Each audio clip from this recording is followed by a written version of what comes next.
Siapakah yang dikurbankan Abraham, Ishak atau Ismail? Bagian kedua. Peristiwa fenomena sebelum kelahiran Ismail dan kelahiran Ishak. Pada video sebelumnya di part 1, sudah dijelaskan bahwa kelahiran Ismail didahului oleh fenomena peperangan Abraham mengalahkan 4 raja dari timur. Ini fenomena yang tidak menyenangkan di bumi. 4 raja timur ini bangkit sebagai musuh terhadap suku bangsa lain. Mereka merebut jubah dari orang-orang yang suka damai, dari orang-orang yang berjalan lewat dengan tenteram yang tidak cenderung kepada perang. Seandainya Tuhan berkenan kepada jalan hidup 4 raja timur itu, maka Abraham pun bisa didamaikan dengan mereka oleh Allah. Dan Ismail pun akan tetap dilahirkan ibunya dalam fenomena terciptanya kedamaian yang lebih baik di bumi. Tapi faktanya, dasar mereka 4 raja timur ini orang-orang yang suka berperang adalah orang-orang bodoh yang harus dikalahkan oleh orang-orang Abraham. Orang yang suka perang pada dirinya tidak ada kebenaran. Sebab di mana ada kebenaran di situ akan tumbuh damai sejahtera. Dan akibat kebenaran ialah ketenangan dan ketenteraman untuk selama-lamanya.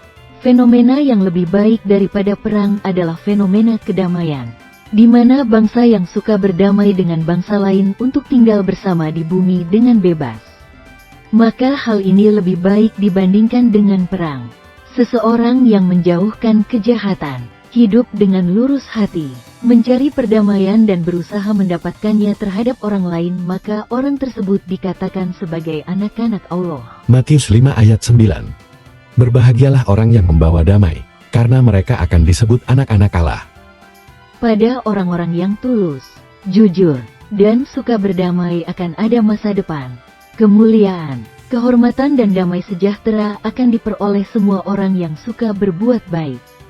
Selanjutnya pada video part 1 juga sudah dijelaskan bahwa kelahiran Ishak didahului oleh fenomena pemusnahan atau pembakaran kota Sodom dan Gomorrah oleh Tuhan Allah.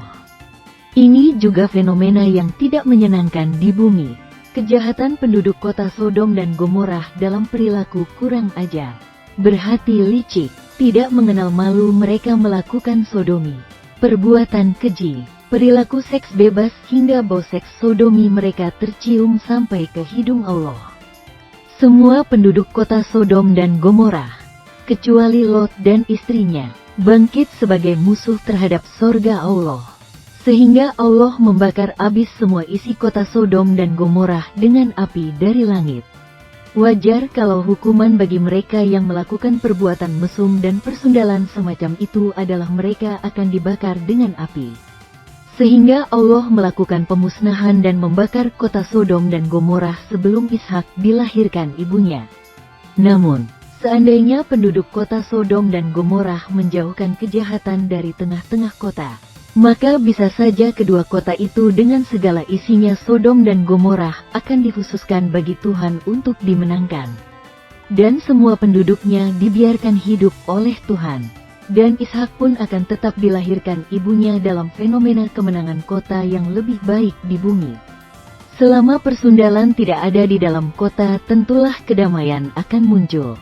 Setiap nyawa manusia dihargai. Orang-orang kota berdiam di hadapan Tuhan dengan berbuat keadilan, kebenaran, dan kesetiaan.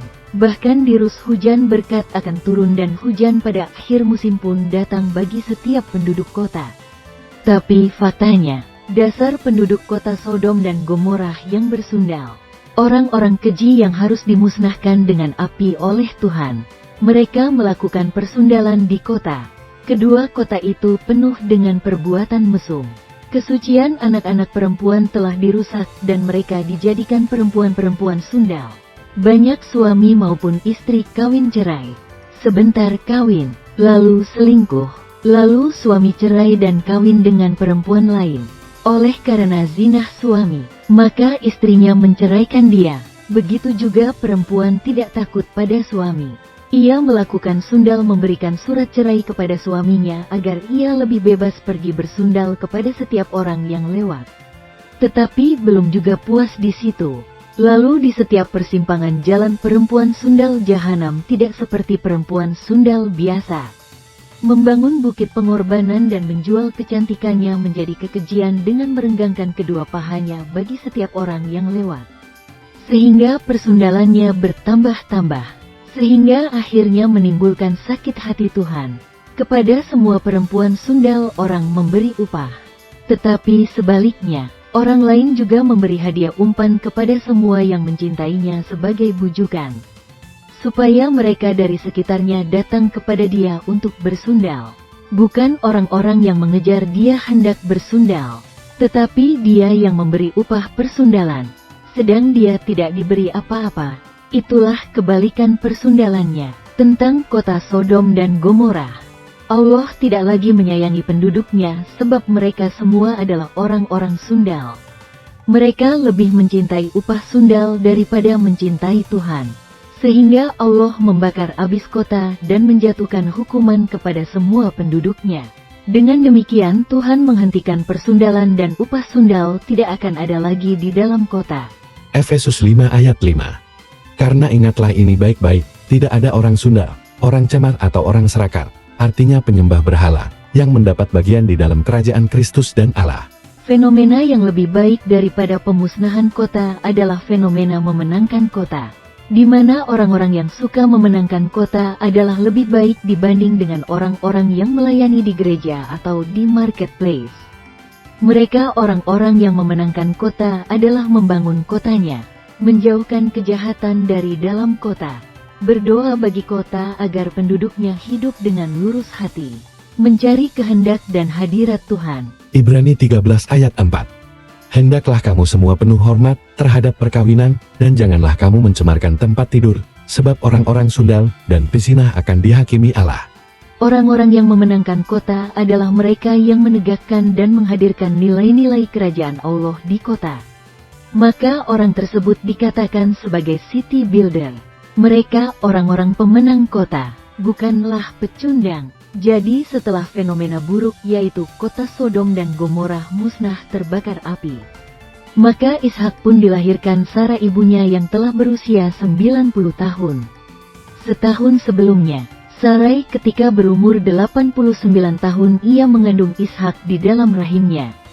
Usia kandungan nyawa janin di dalam rahim seorang ibu secara normalnya rata-rata janin bakal bayi akan berusia 9 bulan 10 hari di dalam rahim. Atau lebih tepatnya selama 303 hari waktu normal usia janin di dalam rahim ibunya. Usia janin bakal bayi yang di dalam rahim seorang ibu ada selama 303 hari. Ini dapat dibuktikan dengan perhitungan waktu lamanya Yesus di dalam rahim Maria ibunya. Dari rentang waktu mulai dari tanggal 7 Maret tahun sisa 28 sebagai hari datangnya malaikat Gabriel mengunjungi Maria, hingga pada saat Natal tanggal 25 Desember tahun sisa 28 sebagai hari kelahiran Yesus Kristus Immanuel. Ini selama 9 bulan 10 hari, atau lebih tepatnya ada selama 303 hari, sebelum masuk ke zaman Masehi. Sebab zaman sebelum Masehi akan segera berakhir, atau lebih tepatnya, ditelusuri dari peristiwa yang terjadi di tahun 33 Masehi, di mana turunnya Roh Kudus pada tanggal 8 Maret tahun 33 Masehi atau tahun sisa 5. Sebab tahun sisa 5 didapat dari angka tahun dibagi 28 akan mendapatkan angka hasil dan sisa. Angka sisa inilah sebagai tahun sisa. Rentang waktu dapat ditelusuri dengan menghitung durasi lamanya waktu atau lamanya hari yang dihitung dari mulai sejak bangkitnya Yesus Kristus dari kematian dan ia hidup kembali di tanggal 17 Januari tahun 33 Masehi. Atau tahun sisa 5 yang ditelusuri dengan memakai sistem penanggalan Masehi WCO, World Calendar Organization. Lalu di 40 hari kemudian, dari tanggal 17 Januari tahun 33 Masehi hingga tepat di tanggal 25 Februari tahun 33 Masehi, maka Yesus Kristus naik terangkat ke sorga di hari keempat, Rabu, bila penelusuran dengan penanggalan Yahudi, hari Sabtu sebagai hari Sabat Tuhan. Atau di hari Kamis bila penelusuran dengan penanggalan sekarang dengan kalender Masehi WCO yang hari Minggu adalah hari Sabat Tuhan. Maka Yesus Kristus yang naik terangkat ke sorga adalah tepat di hari keempat, Kamis, tanggal 25 Februari tahun 33 Masehi. Lalu 10 hari kemudian, tepat di tanggal 7 Maret tahun 33 Masehi, turunlah Roh Kudus ke bumi di Yerusalem, Israel. Tepat di hari pertama tanggal 7 Maret tahun 33 Masehi, bila penelusuran dengan penanggalan Yahudi. Atau tepatnya di hari Minggu bila penelusuran menurut kalender Masehi WCO adalah di hari ke-7, hari Sabat Tuhan, turunnya Roh Kudus di tanggal 7 Maret tahun 33 Masehi.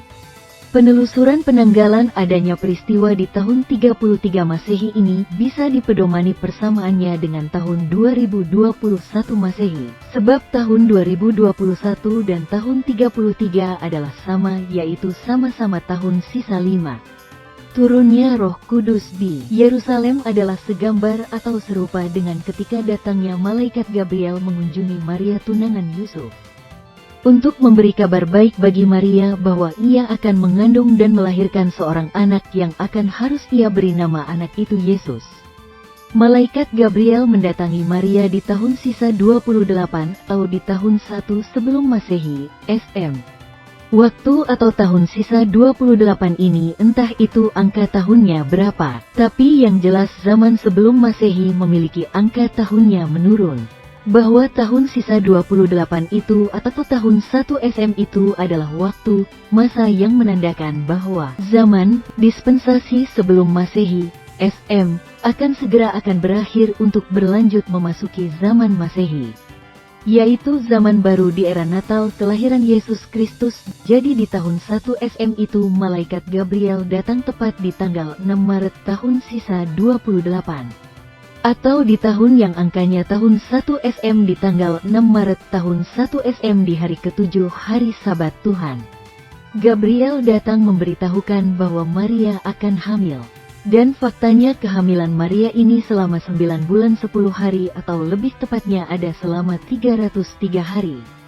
Maria mengandung dan tibalah waktunya untuk melahirkan Yesus di tanggal 25 Desember tahun 1 SM tepat di hari Sabat Tuhan, hari ke-7, pada tahun sisa 28 atau tahun 1 SM. Penelusuran penanggalan adanya peristiwa di tahun 1 sebelum Masehi atau tahun sisa 28 ini bisa dipedomani persamaannya dengan tahun 2016 Masehi. Sebab tahun 2016 M dan tahun 1 SM adalah sama, yaitu sama-sama tahun sisa 28. Di mana pada tahun ini ada memiliki penambahan 1 hari karena tahunnya adalah tahun kabisat atau suatu tahun yang angka tahunnya habis dibagi dengan 4. Demikian pembelajaran kali ini, bersambung ke bagian ketiga.